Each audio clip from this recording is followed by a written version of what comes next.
Welcome back to another episode of the Caffeinated Christian Podcast. I'm one of your hosts, Ryan Willert, and I'm sitting here with Pastor Mike Wigglesworth. We have a fun episode for you guys today, but before we jump into that, and I toss over to Mike to describe what we're doing, let us get into the coffee we are drinking. Mike, what do you have for us today?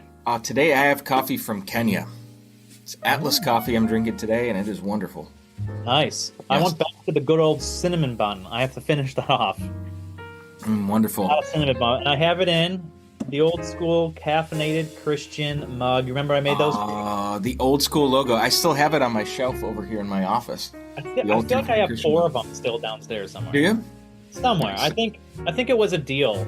Like if you get like 10, if you get like 1 to 10 or whatever it is, you get $3 off per cup. I can't remember. Man. I was a good 10. And so can I just say one other thing before we get into today's topic? My brother-in-law, John, I think he gets my sense of humor pretty well. We share very similar senses of humor. Yeah. And he sent me this picture that I think is absolutely hilarious. It's a screenshot of a text that a pastor received from one of his congregants. And here's what the text said. It starts with *67. Hey, Pastor, just wanted to let you know that the message you preached last Sunday didn't make a lick of sense. Also, your tie was hideous. And the pastor responds, Karen, you know that *67 only works with phone calls. Ouch. Ouch. So I laughed out loud when I heard that. So, John, if you're listening, thank you for sending that. That kind of made my day. Yeah, Mike, you need to forward that to me. I want to forward that to the group that we'll be having the discussion with tonight. I think that'd be some comic relief before we go in. Oh yeah, I'll send that to you. You share it with the group. It's just great. That's great. Well, and so why don't we get into what we're going to be talking about today? Yeah. So Ryan and I were talking probably 3-4 weeks ago, maybe even longer than that now, about having a debate about the existence of intelligent life. Aliens in our universe. And so maybe you've seen a documentary, maybe you've seen like a Nat Geo documentary about the pyramids. Were they created by aliens? How were they so sophisticated as a society to have built something so advanced? And you know, maybe you've had some good-natured debates with people about whether or not aliens actually exist. We are going to be doing this mock debate. It's nothing official. Ryan holds to the conviction that there likely is no intelligent life in our universe. I hold to the belief that there is. But these are disputable matters. We don't really care either way. Whether or not intelligent life outside of our planet exists doesn't really affect anything that's really important to us. But we thought it'd be fun to have a little good-natured debate and give you our reasons for why we hold the views that we do. All right? Love it. All right. And so here we go. If you've ever looked up at the night sky and felt small, welcome to being human and taking step into understanding your proper place in this world, right? I believe part of our thriving as human beings necessitates that we embrace mystery. That we embrace the mystery of God, that we embrace the mystery around the wonders of his creation. And the reality is there is so much mystery in this universe. It is vast. It is, let's be honest, a little terrifying. And yet there is belief among many that Earth is the only place with intelligent life. And now, do I believe we could make the argument that Earth is the only planet that contains life with the stamp of the divine image on it? Possibly. I think that raises a whole host of other questions. But what I'd like to do is take a moment to provide 8 compelling reasons why I believe alien life is not just possible, but also maybe even probable. Number 1 is something that nobody is going to argue with, is the sheer size of the universe. So imagine standing in Times Square on New Year's Eve, and you're looking for your friend who promised to wear a red hat. All right, and now go ahead and multiply that by 1 trillion. And that's what searching for alien life feels like. Right? The universe contains an estimated 2 trillion galaxies and potentially 100 quintillion planets. If Earth were the only place with life, it would be like filling an entire Costco with scratch-off lottery tickets and only printing one winner. It's not just improbable, it borders, I think, on absurdity. The second point is what's known as the Drake equation.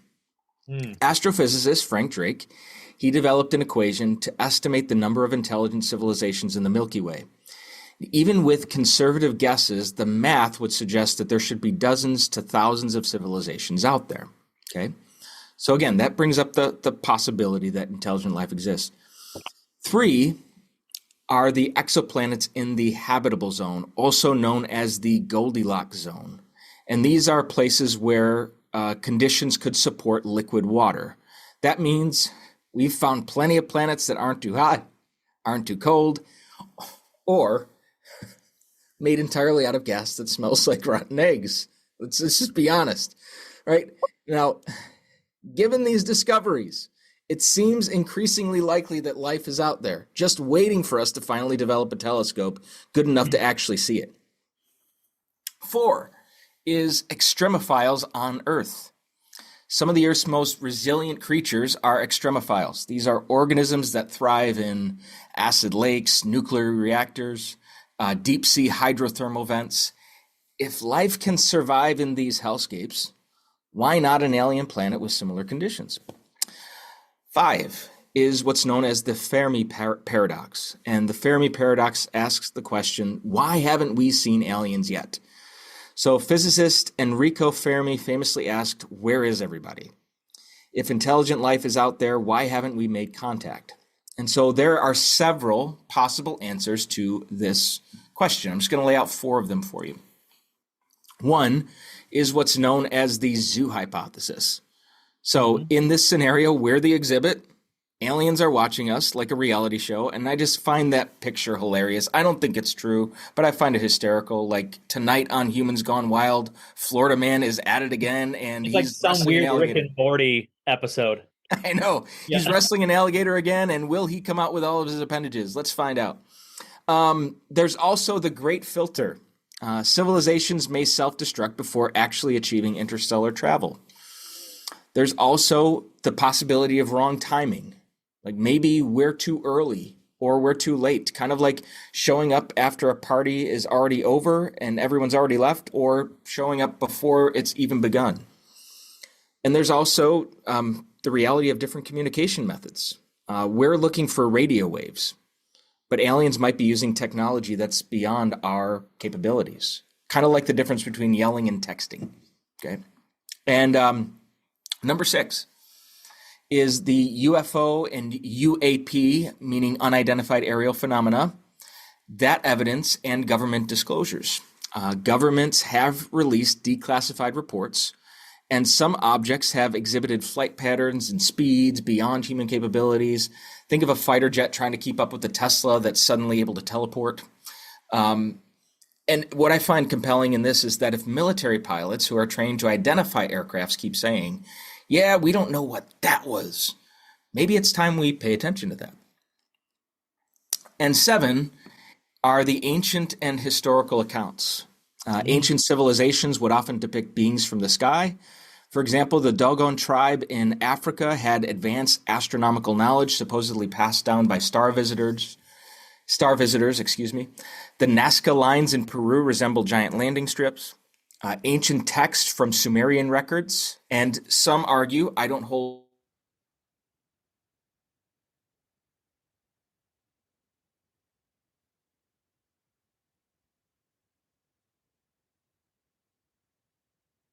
Mike froze, everyone. Mike, we might have to edit this out. This belief. Some would argue biosignatures. These are chemical markers that indicate life in exoplanet atmospheres. So discoveries like phosphine in Venus, organic molecules on Mars, water plumes on Europa, these suggest that life may already exist elsewhere. So in my belief, the universe is too big, probabilities are too high, and the evidence is too compelling to dismiss the possibility of intelligent life. Science supports the probability of extraterrestrial life. Governments have admitted that UFOs or UADs exist and defy explanation. Historical accounts suggest we may have been visited before, and the absence of contact does not mean aliens aren't out there. It just means that we might be using the wrong method to reach them. Sure. So, are we alone in the universe? I'd say probably not. And if aliens are out there, let's hope they're friendly, because if they've been watching us, they might be very disappointed in how we've been running things down here. Mike, I'm disappointed in how we're running things down here. I know, me too. So I'm going to give my point of view. I do have responses to all of your statements. I knew you would. Yeah, especially some of these Drake equations and Fermi paradoxes. You and I are going to agree on 90% of what you said. Oh, come on, that's no fun. I just don't necessarily think it points to your conclusion, because I think there's other conclusion that actually gives us that information as well. When you study these empirical sort of investigation of natural explanations, right? We know historically that there are different types of kinds, and if you of UFO reports, sort of occurrences happening to people, right? And you read the attempt to understand these through natural explanations, you find out real fast that a large percentage of these can be explained through natural explanations. Even the UFO Encyclopedia asserts this, quote unquote, it is important to note that over 90%, possibly 95% of UFO reports received are turned into IFOs, which mean identified flying objects, and explained satisfactorily. Most UFOologists that I've studied would make the statistic to be 99% of all of these situations transfer from UFO to IFO. Now, the question is, what do we do with the 1%? Right? I think we both agree on this. Something sure. Extremely weird is happening in this world. The question is, how do we look at these? Well, in the literature, there's two explanations for this residual, or the RUFOs, residual UFOs, the leftover, that 1%, right? And the two working hypotheses that we find in the literature up to today are what is called the extraterrestrial hypothesis. Sort of, UFOs are these objective physical objects, creatures from other planets, as we see in the media and on movies, right? It's these clanging metal, iron spaceships flying across the universe. Or the interdimensional hypothesis. And where these are real phenomenon happening, they exhibit physical empirical effects, but they belong to a different reality behind space and time. I agree with you, Mike, that something weird is happening. Extremely weird. I think there is other life in this universe, but I do not think it falls into the extraterrestrial hypothesis. Okay. So if you want to say, hey, all these weird things are happening with the pyramids, all these flight people are seeing these things, basically half of your categories, I'm going to go, I 100% think those are real. And so I'm going to argue that they fit better within the interdimensional hypothesis versus the extra-dimensional hypothesis. And so let me give you two reasons, arguments why I don't think the extraterrestrial hypothesis works. I think it is extremely implausible for other inhabitable locations in the universe. And I'm not just talking about the idea of what they say, hey, we found a habitable planet or a habitable zone or habitable region. As Dr. Zwaring points out, habitable refers only to the capacity to contain water or has water. It has nothing to do with if a planet meets all of the other requirements. So just because it has the possibility of having water, or in a good galaxy that has water, it needs to not only fit extreme planetary requirements, but also extreme galactic requirements in order for a planet to contain. But the question is, what are these requirements needed? Well, you're going to find out that the only kind of element that could produce creatures like us are overall, the majority of chemists, carbon-based. And I can give you reasons why silicon doesn't work. I can give you reasons why boron doesn't work, even though they're the closest elements that chemists look to. So it is almost universally agreed on. Even Robert Dickey, a chemist and a physicist, states this: if one wants physicists, they must be carbon-based. And so if things and creatures such as extraterrestrial hypothesis needs to be carbon-based, there are certain requirements on planets in order to produce the kind of intelligent carbon-based creatures that we know of. And I know, Mike, I sent you a list of them before. Yep. This is from Hugh Ross and Kenneth Samples. He's a astrophysicist that he looks at the planetary. So far, they've produced 153 necessary parameters that is required. And let me give you the quote that he gives. The probability of a planet anywhere in the universe fitting within all 153 parameters is approximately 10 to the negative 93rd power. The maximum number of planets in the universe is estimated to be 10 to the 22nd power. So even if it goes to 10 to the 50th, it's still an ungodly amount. You can just do the math. Thus, less than one chance in 10 to the 172 power. That's 100,000 trillion, trillion, trillion, trillion, trillion, trillion, trillion, trillion, trillion, trillion, trillion, trillion, trillion.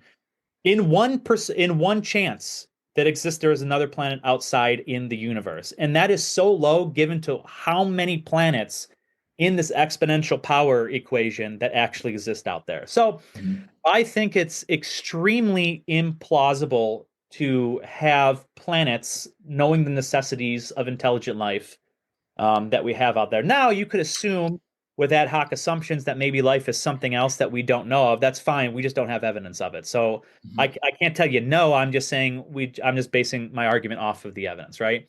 Also, I think the ability to space travel long distances and at top speeds is so implausible.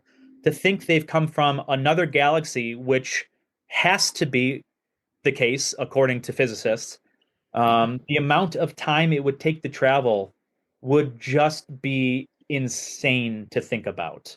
Mhm. Um, would you like me to give you some of the statistics when it comes to Sure. that? Sure. Lay them. Lay them on me. Yeah. So let's just do some fun statistics here. If you look at the Milky Way galaxy, it's roughly 100,000 light years across. The Andromeda galaxy, which is the closest to the Milky Way, is 2.5 million light years away. Now, that's insane when it comes to a light year. Now, to give you a idea on the speed, Mike, I gave you this beforehand. In Yeah. 1977, NASA launched Voyager 1, and it basically took 3 years to travel and took photos of Jupiter and Saturn and their moons, and then it was thrown into interstellar space, which is where the solar winds of the sun no longer dominate from other stars out there. Mhm. So in 2012, many, many decades later, hit interstellar space, which is roughly 11 billion miles away. And it still holds the record as the fastest spaceship today moving away from the sun at 11 miles per second or 38,000 miles per hour, which is insane to think about, Oh right? my gosh. It will take to reach the next nearest star in our galaxy, which most physicists say you have to go outside our galaxy to find this planets because we haven't found anything that meet these requirements within our galaxy. Is Proxima Centauri 4.225 light years away. It will take at this speed of the fastest moving away. It will take 80,000 years just to reach the next star. Like, that's crazy to think about. The next nearest Mhm. gas giant is 50 light years away. It'll take Voyager 1 over 900,000 miles. And the nearest planet that doesn't meet the requirements that we know of is 4.2 light years away, which is 83,000 years of travel at this speed. Um, we know if something has mass and if it needs to be carbon based, it cannot go the speed of light because it's just mathematically impossible with Einstein's relativity because it would need an infinite amount of speed, which, as we've argued, I don't think infinites can exist. And since speed of light is out, since it's carbon based, Hugh Ross writes, given relativity at the velocity of light, the energy required to move a specific mass is infinite, even at half the velocity of light. Half of it. The energy Mhm. needed to propel an object is 170 million times greater than NASA's fastest spacecraft. Mhm. And so remember, the Milky Way galaxy is 100,000 light years across, which is if Voyager went about 10% of the speed of light, it would need 67 million miles per hour. At 50% of the speed of light, it would travel over 335 million miles per hour. And as a lot of the physicists out there, like Jeff Swearink and all these people, estimate if it's going to be carbon based without basically destroying the creature or the craft, it can only go at the velocity of 1% of the speed of light. Mhm. And so that would require, like, think about that. Generations and generations and generations, a big ship, food, oxygen, air, all the requirements that we know of. And that doesn't even get into the amount of trillions of joules and millions of tons of gas or oil would need to transport. I mean, you're talking about could be hundreds of generations to get to where we know might exist to where we are. So I don't think it's very plausible. Now, let me say something else, Mike, because we can talk Mhm. about wormholes and black holes and all that stuff. Sure.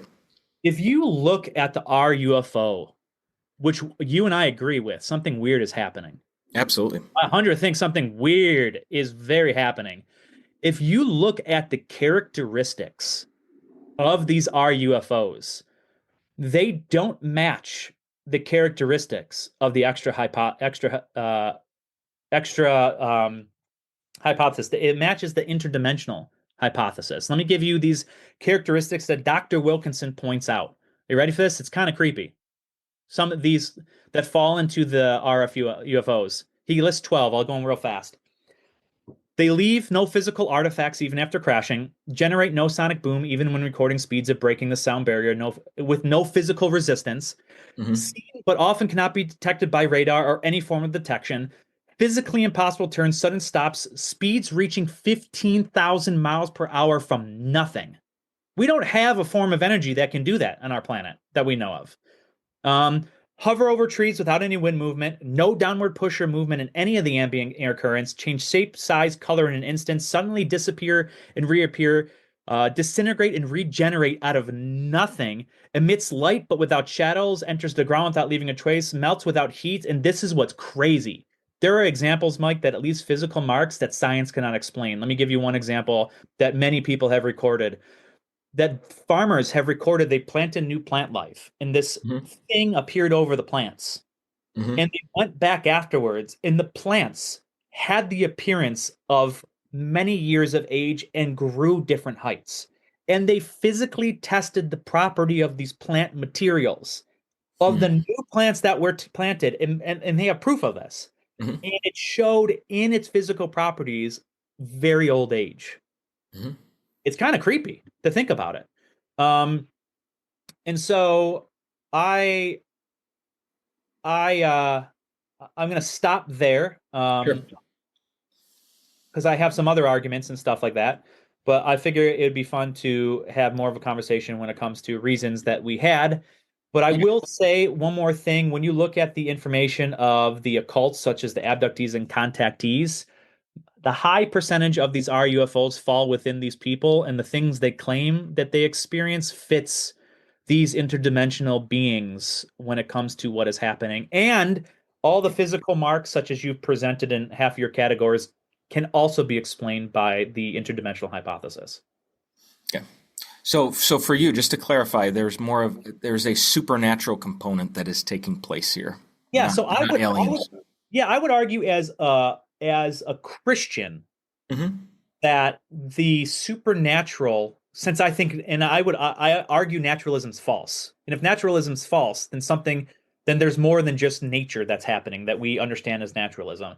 I would argue that there are quote unquote supernatural type things that have a Hmm. play in this world that can exhibit real and physical effects on people and creation all around us and are intelligent. My gosh, Mike, when you study Hmm. the change in information given by these creatures, it's unbelievable the characteristics that we find when you dive into this, where these people Hmm. are aware of us, they know us, their science changes, their location changes, and they can't keep the story straight.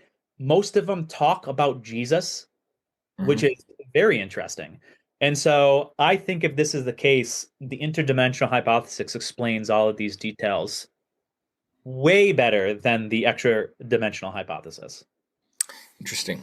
Yeah. So let me just provide a few counter arguments to some of the points that you made. I won't you know, be able to give a fully orbed response to everything that you said, but just some things that I think are worth talking about a little bit more. One is that you mentioned that these UFO sightings are often explained by natural phenomena. And you're right that UFO sightings have been explained, but others still, of For like course, blimps, aircrafts, fireworks, stuff like that. Yeah. right, of course. With solar glares. Yeah. And you also have to consider the fact that people are having a mental episode and they're not seeing something that comports with anybody else's reality as well. Yeah. Hallucinations, seizures, that happens all the time. Oh yeah. Oh yeah. But like we said, there's government release footage that shows objects moving in ways beyond human technology, which you agree with. Stuff that 100%. doesn't have wings, no propulsion, speeds that defy physics, obviously. It's creepy. Even, what's that? It's creepy. It is really creepy. Yeah. It's seasoned military pilots admitting they have no idea what they're seeing, Hmm. and so obviously, and we would agree with this too, that when trained professionals are baffled, we have to take this phenomena really seriously, right? Yeah. I mean, whatever these beings are, whether they're within our dimension or outside of our dimension, they have better cloaking technology than Star Trek fans ever dreamed of. I mean, it's amazing. Yeah, and Um, to that, Mike, and I know I'm taking up your point. no, you're If the fine. interdimensional hypothesis is right, these creatures can pop in and out of our dimensions with nothing. So when they Sure. say this thing randomly Sure. disappeared in front of me, it's Hmm. like, yeah, sure. Like if it has this ability because of this kind of nature it is, Hmm. um, I wouldn't be shocked that it would and could do that kind of thing. Right. Right. Yeah, For sure. For sure. So, so anyway, there's that element, and that's really not an argument. That's just an additional thought to what you shared. yeah, But in response to the implausibility of other habitable locations, I just want to give a few points on that. sure. The argument against intelligent life elsewhere, it often hinges on the idea that Earth is uniquely habitable. Like you said, to have a carbon-based life form on another planet, I mean, that's a very unique qualifier, right? And no other planets meet all the necessary conditions for life. But I do think this position, and maybe you can just Clarify. expound on this a little bit more after I make these points. I do think that this position can overlook some key considerations. It's number one is the unknown factor, is Sure. that scientists haven't yet discovered an exact Earth twin, of course, but the search has also just begun. Right, the observable universe contains an estimated 2 trillion galaxies, each with hundreds of billions of stars, hundreds of billions of planets, and vast numbers. And the statistical probability of Earth being the only habitable planet seems to be exceedingly low to me. Sure. Two are exoplanet discoveries, like I talked about in my previous point, is the habitable. The term habitable in scientific discourse is it often refers to the potential for liquid water, Sure. not an exact Earth replica. Yep. But that doesn't mean a planet that no planet could sustain life. Like there's exoplanet research that's still in its infancy with the James Webb telescope, and these things are just beginning to analyze atmospheres for these particular biosignatures. Three is diverse life possibilities. So the assumption that life has to be carbon based and require Earth like conditions, I think, is also kind of limiting. And I know this is hypothetical and this is in the realm of Sure. mystery. I get Yeah. that. But extremophiles on Earth thrive in these deep sea vents, acid lakes, radioactive environments. But I think that if life can adapt to such extreme conditions here, is it at least possible that extraterrestrial life could evolve under different planetary conditions? Like I said, I could be totally wrong on that. But that's the third point, and then four is future discoveries. So the claim that no planet meets Earth's requirements kind of can ignore the fact that the vast majority of the universe remains, again, unexplored. So the Yeah. Milky Way has over 100 billion planets with new habitable candidates discovered on a fairly frequent basis. And Yeah. so those are just some of the thoughts that arise out of that implausibility argument that you raised. But Yeah. feel free to Would respond to that.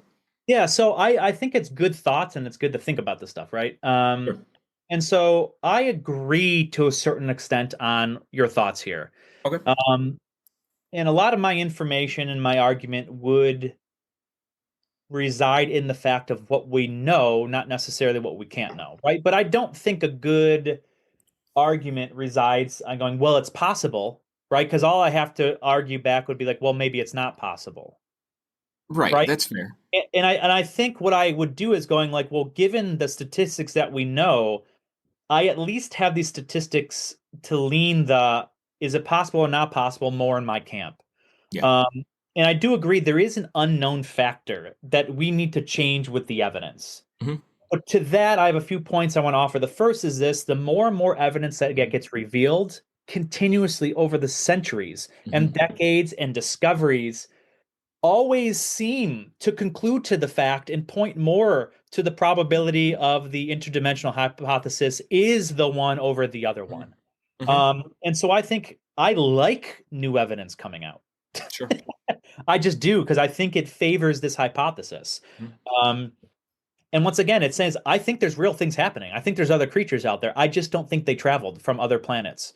Now you have something about exoplanet discoveries. Now, one of the things that I think Hugh Ross, the physicist and cosmologist Jeff Zering points out is one of the important things we need to recognize is it's not just the fact that we find other planets that meet 40 conditions. What they Hmm. point out is if a thing needs to be carbon based, which is the only elements we know of so far, Hmm. because the other two closest one fail in many important regards. It's not just it needs to meet 51%. It has to meet all 153 necessarily. And so I love the fact that there's extra planet discoveries. I even have on the slides, I sent you a brief history of it, right? Hmm. Sure. But none of them, even if they meet 149, Hmm. it's not going to fit the criteria necessary for the carbon-based life. Sure. So, from what I have read so far, most people agree with this fact, and that's why I put it down that Hmm. it needs to meet all of these requirements, Hmm. which is very, very hard. And so far, we have not found any that meet all of these requirements. That's not to say we can't find any, but that goes to my second point, right? um, that even if we do find something in another galaxy, all we can conclude is we found a planet. Hmm. We now have to argue they got to us.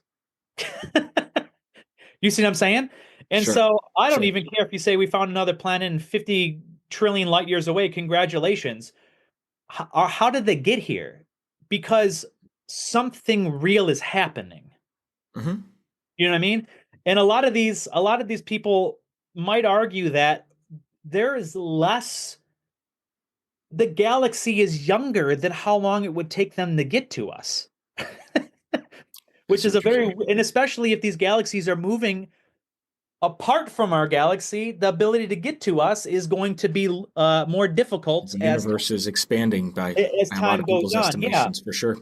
And diverse Hmm. life possibilities. One of the things I've noticed, and I could be corrected on this, but one of the things that stuck out to Hmm. me was it's not just that you need to life is formed in weird conditions. I agree, right?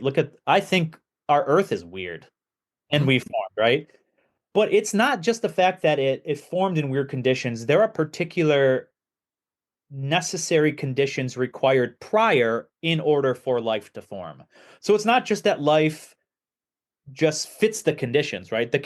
Most conditions need to be there prior for life to even fit the conditions. And that's where I think the 153 parameters makes a good distinction there. But I agree with you. I don't know. Hmm. All I can say is given the information we have, Yeah. something is here, something is real, Hmm. um, and something is weird that is happening. Sure.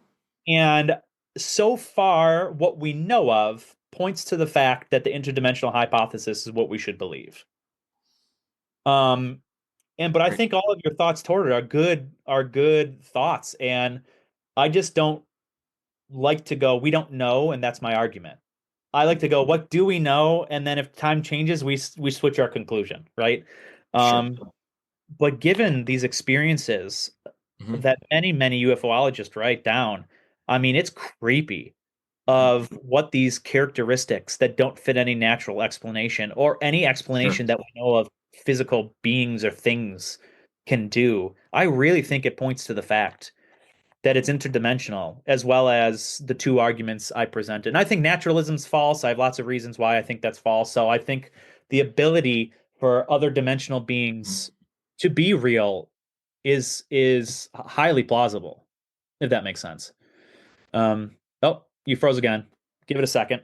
Yeah. Hold Oh, you're on. back. Yeah. Now can I Yeah. You respond? froze too. I respond to two of your things, if I Sure. may. The Sure. two biggest things I want to discuss is Well, one, the size of the universe. I agree with that. A lot of people bring in the multiverse idea, and I've yet to be persuaded by any multiverse arguments. Yeah, I'm not arguing for that. Anything like what Jeff Swearing brought on, I think Sure. Multiverse 2, where there's more beyond our observable universe, if that's what you mean by multiverse. I think inflation shows that to be true. I don't think the universe is infinite. I don't think an infinites exist in reality. But I don't necessarily think the size of the universe is convincing to me. Okay. Um, I think what you need is I actually think the size of the universe could be anti a reverse argument. The bigger and more the universe is, and we discover, and the less Hmm. we find, I Mhm. think could be an argument to the fact that leans to we might not find it. All right. You All know what I right. mean? Fair enough. Is the fact that it's so big, there ought to be something out there. I don't know why there's like this ought principle on it. I've never got a sound argument for that. Hmm. Now the Drake equation, let's talk about that. I'm not going to go into the history of it. Sure. Actually, one of my work for listeners, there's the actual equation right there, and there is all of the Yeah. requirements for all of I the. reference it. I have no idea what it means. Yeah, it's very so. I'm not gonna try to understand it. Yeah, let me read you some if I can for our listeners, Mike. We get this from Dr. Wilkinson. Let me just read you this paragraph that he writes. It's going to be mind blowing, but let me just read you it. This is a very difficult equation to use due to the factors which enter into it. Now, he argues that it's an agenda versus actual calculation in his work. And a lot of scientists argue this. So he's coming to it with a predetermined thought in mind. No, so What do you mean by he's that? looked at it because it's from the founder of SETI, which is the search for Yep. extraterrestrial intelligence from Frank Yep. Drake. Right. Basically in the 60s. And he lays out for our YouTube, basically, I'm going to give this equation that he just made up. I'm going to be honest with you. If you study history, he just made it up. Um, and here's all the what the symbols are and what they mean, right? And Mm-hmm. so he talks about a lot of these symbols, for instance, like the rate of formation of stars per year suitable to develop for intelligent life. It's established observable. Like, we can look and establish these particular things. He goes, it is therefore not surprising that different people do. Sorry, let me read this. The other factors are beyond current observations, even till today. So there's few Sure. observations that we can know, but a lot of these other ones, he literally inputs the number off of what he thinks historically. Mm-hmm. Mm-hmm. And he goes, it is no, therefore not surprising that different people derive widely different results out of such an equation. At Drake's meeting, the product of the first six factors were optimistically assumed to be one, meaning there has to be, reducing the equation to n equals L. But even then, we have the estimate of lifetime in advanced civilization. Drake estimated L to be 1,000 to 100 million years, and therefore there were probably between 1,000 and a million civilizations in the galaxy. A few years later, other scholars such as Sagan inserted different values to be 10 million, thus giving n to about 1 million. Mm-hmm. Others produced the numbers to just be one, meaning us. And so other Very scholars arbitrary. feel like we're the only one. And so the Frank Drake equation, in part, is from observation. The other, in reality, we don't have any observations to prove the sort of numbers he puts into the equation. And Sure. I've read a lot of scholars that agree with that conclusion. So, Sure. which is very fascinating. The other is the Fermi paradox. Uh-huh.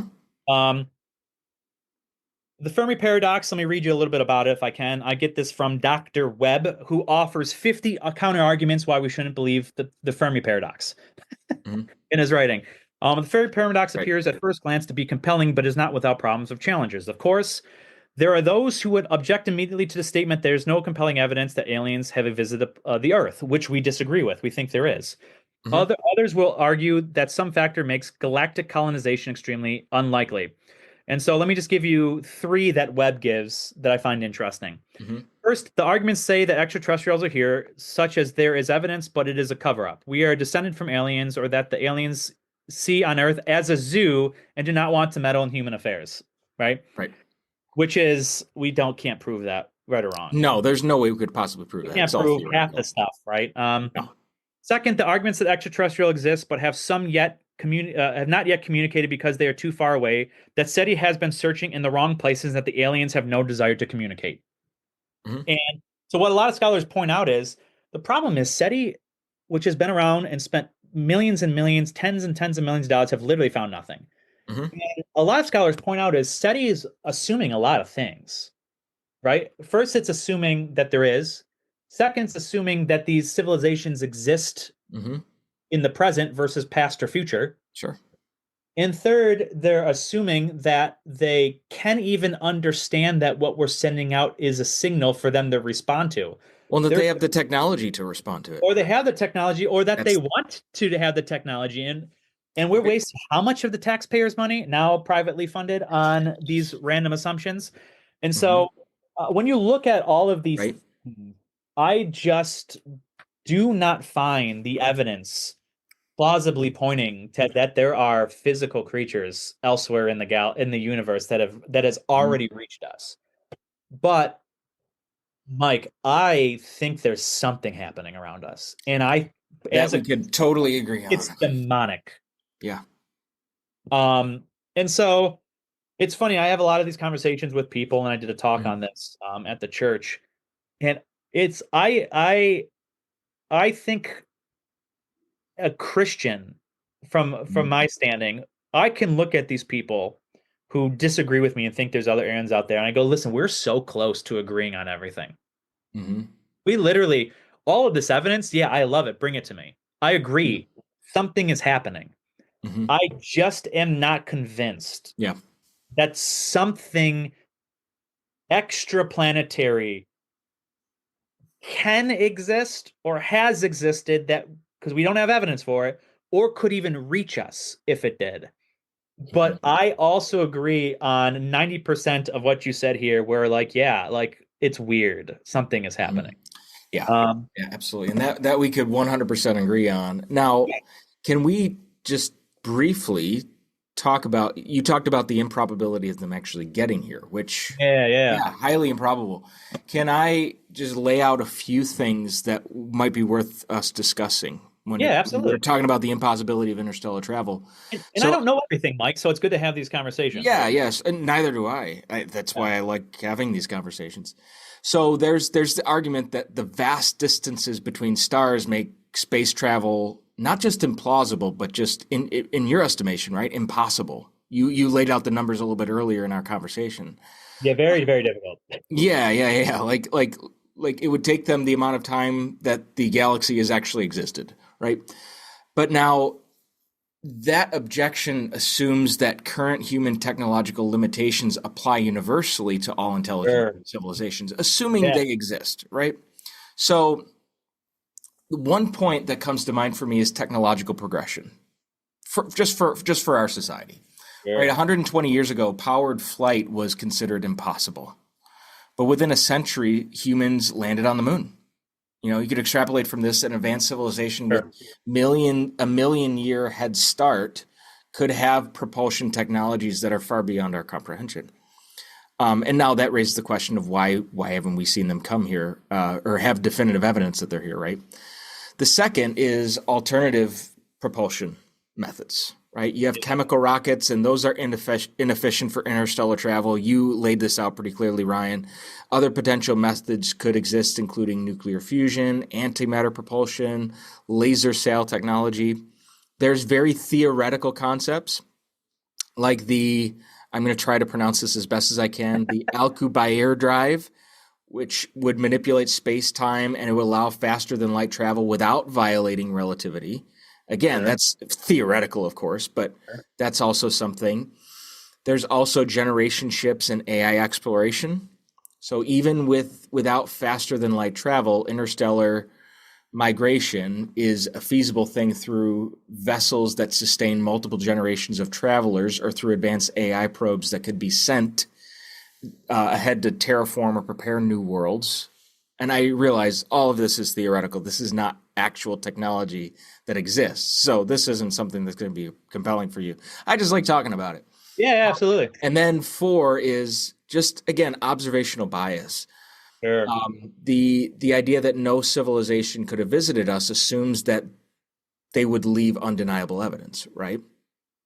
However, an Yeah. advanced civilization could have ethical or observational or technological reasons for avoiding detection.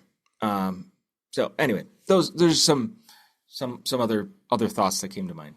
Yeah, so let's talk about the observational bias. I think the interdimensional hypothesis explains that. I think these Sure. creatures might have Yeah.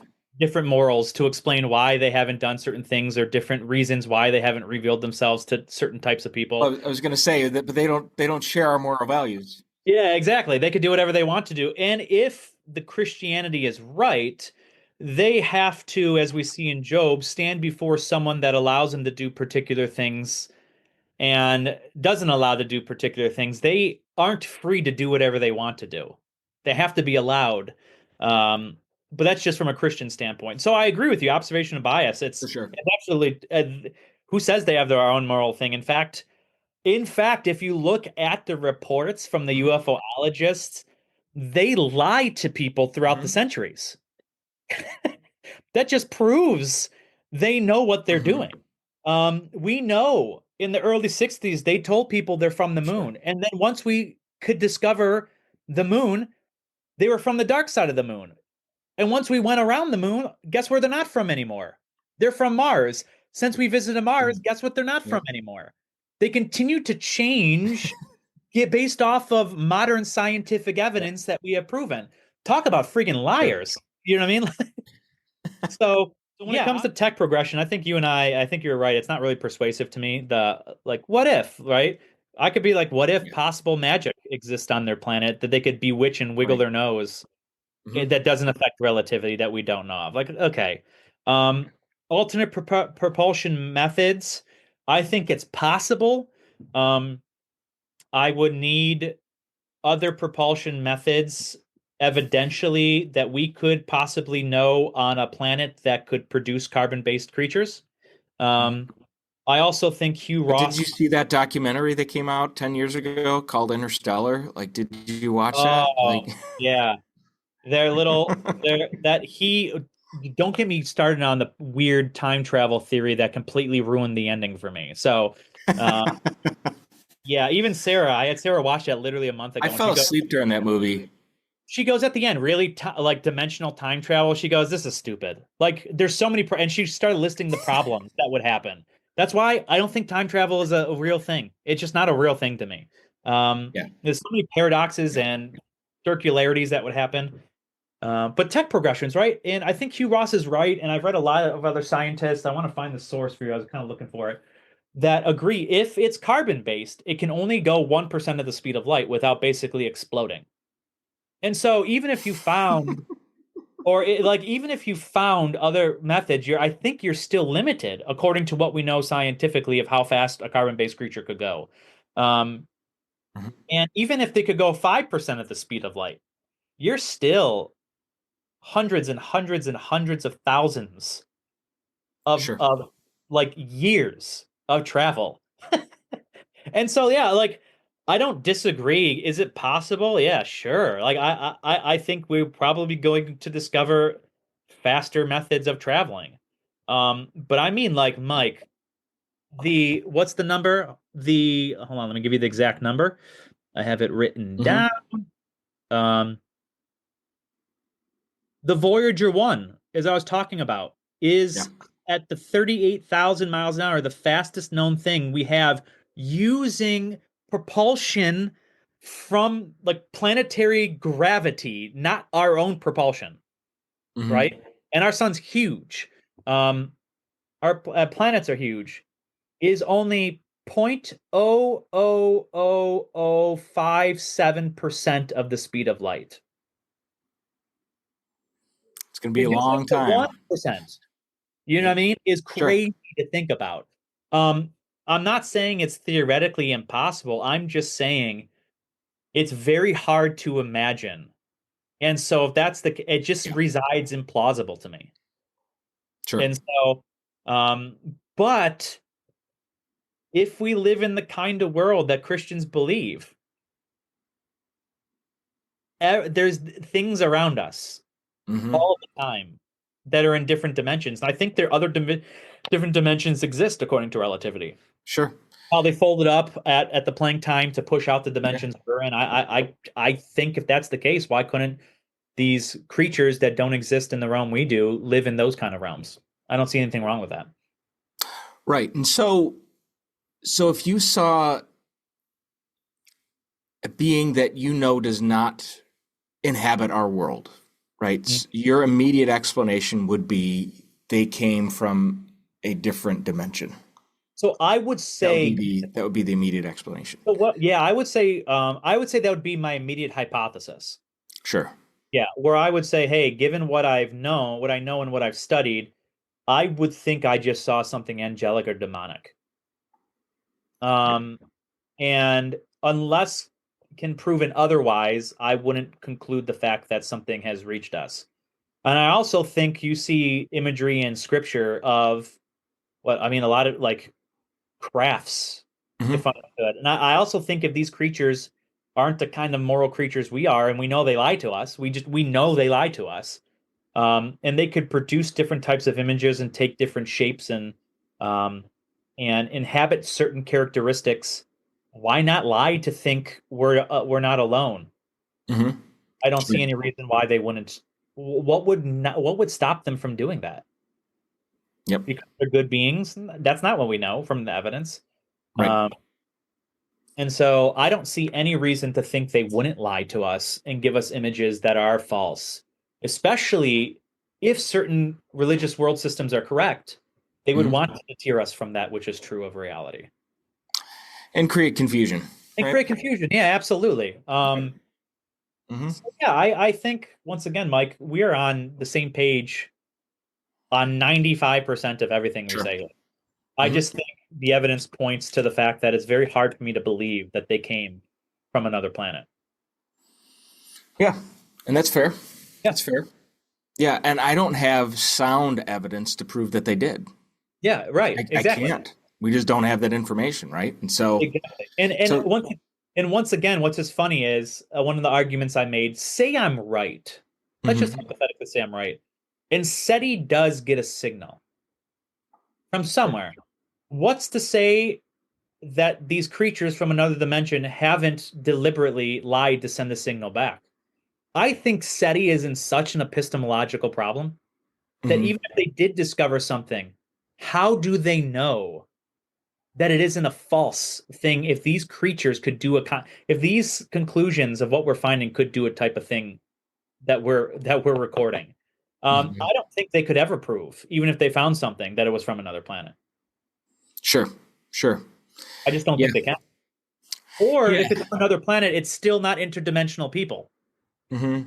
So I think they're in such a problem that they can't. I don't know how they explain their hypothesis is true without already assuming it's true. Well, we agree on 95% of things on this. And listeners, we hope you found this conversation enjoyable and fun. Please be sure to give us a rating and a review on our podcast. We would love to hear feedback from you. And please share, subscribe, and do whatever you need to do to get the word out there. Just click that button to share it and to subscribe to our channel. That helps immensely with visibility, and it gets this channel out to more people. So be sure to do that. And as always, feel free to contact us, drop a comment or a like in the YouTube video, and also you can send us private messages on Facebook or Instagram. We would love to hear from you on future episode suggestions. And until next time, have a great day.